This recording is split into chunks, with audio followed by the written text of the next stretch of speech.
So it was a few months back, during the summer, that I was returning from a walk and just approaching our street, and there was a guy sat in a car across the road, and he, with his window rolled down, and there I am walking with my flip-flops in hand, and he says to me, "What are you, coming back from a night of drinking?"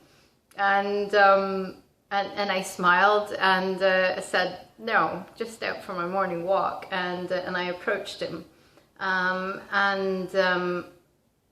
it was a really interesting conversation. And I don't know how we got on the topic, but I knew we had very different perspectives about things. And so what actually came up was, there's a situation that just happened in this city, in London, which I think made headlines around the world. And it was a situation about, it was a family that had been run down by a driver, like a kid, I think in his early 20s, something like that. I have no idea of the details.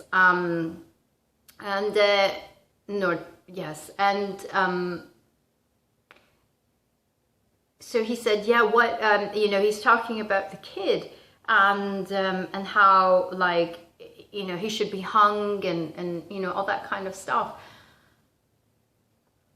And I just said, can you imagine what sort of mental state he was in order to even do that?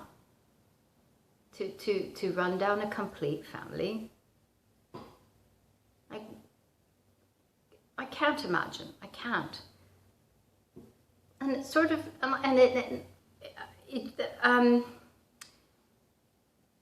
that's sort of what came out, and it wasn't like to put him in his place or anything, absolutely not. But what happened was that he paused, and he looked at me, and he said, "You're really spiritual, aren't you?"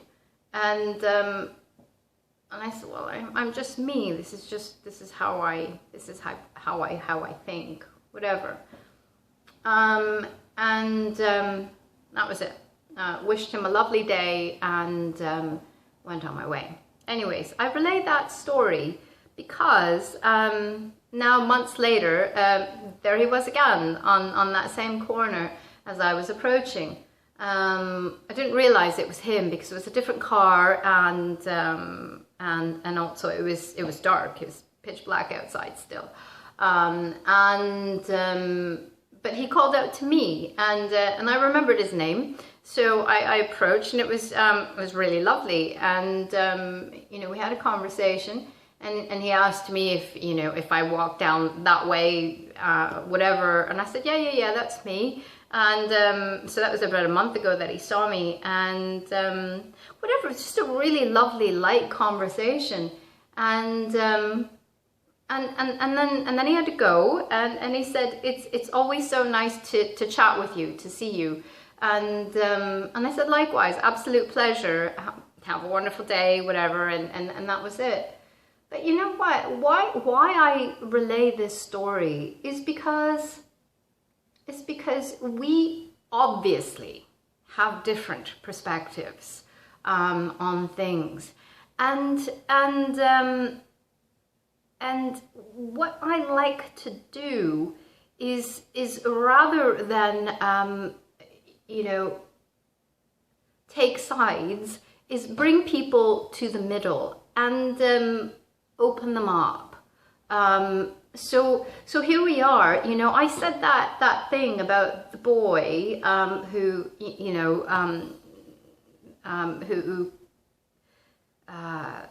committed the crime. Actually, do you know what? I did add on to that in some parts of the world, when someone does something like that, the tribe will encircle that person and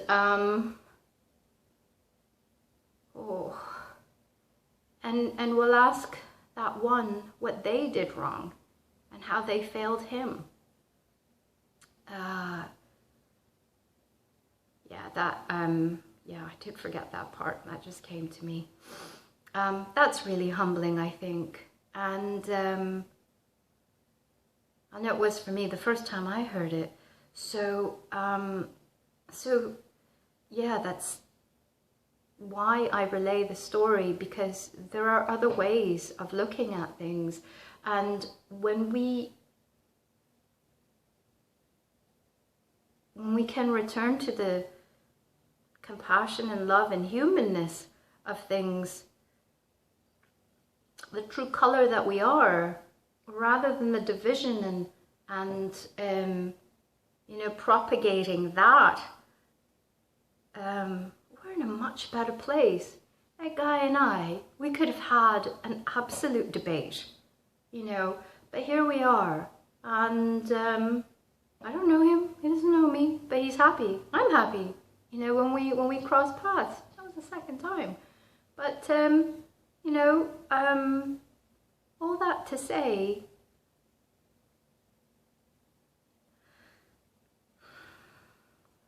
well, I think there's nothing more to say, right? I think that's the end of that. And there is another story I want to tack on to this.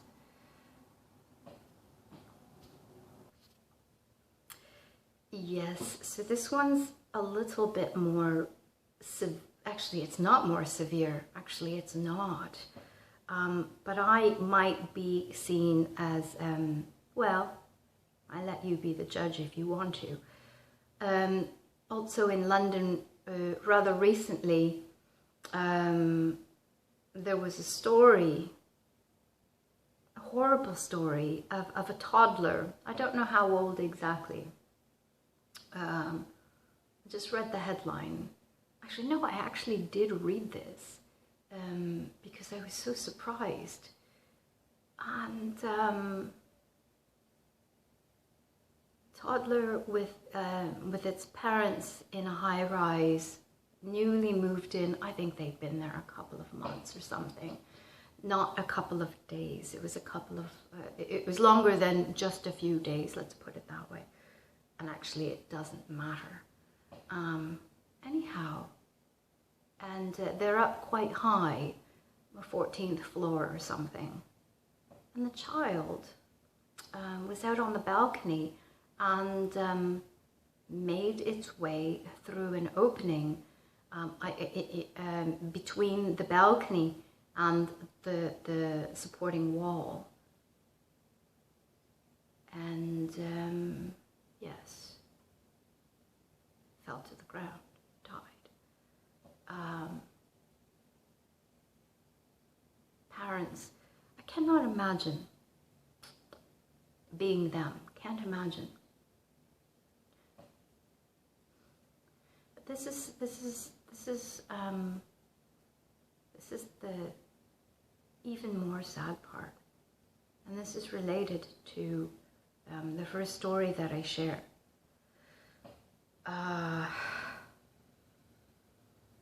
The point of that article was that the parents were looking to the builder of the apartment as to why there was that space.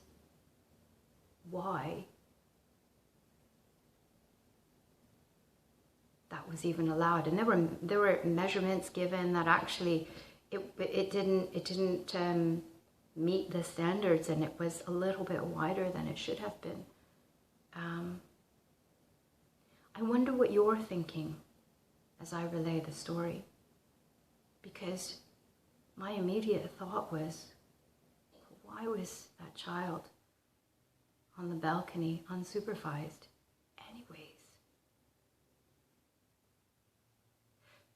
No, not even that. Not even that, I think.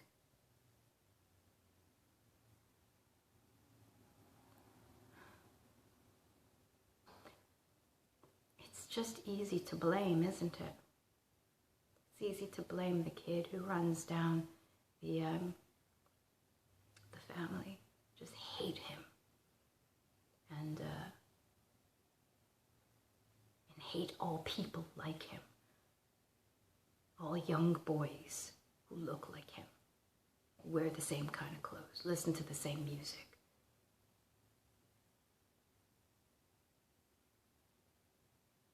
Certainly, I mean, I didn't know of that story in particular. I'd heard about it, but I didn't look into it. And I started seeing like signs posted into the ground, you know, with 4 people. I didn't even get it at first. Didn't even get it. 4 people wearing, and they're obviously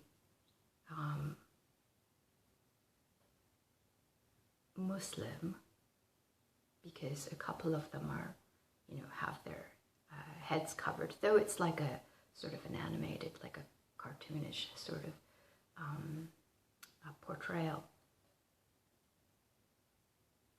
So people are posting this, you know, we support you, but those people are gone, right?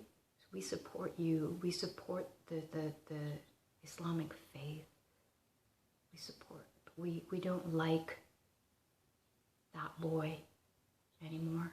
We don't like boys like him. Do you get what I'm saying? Division. Division. But really, man, if I could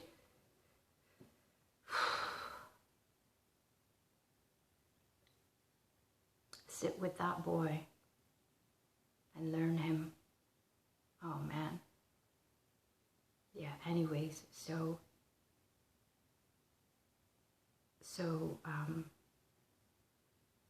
it's just easy to blame, isn't it? Rather than look at ourselves. So like to the parents of that child, God bless you, you guys. Like seriously, this certainly isn't pointing fingers directly at them, pointing fingers at them. What it is, however, is pointing the finger back at self to see where, well, it opens the door of inquiry, doesn't it? To see where we are blaming others for our own stuff, right? So I think that was a lot in this video.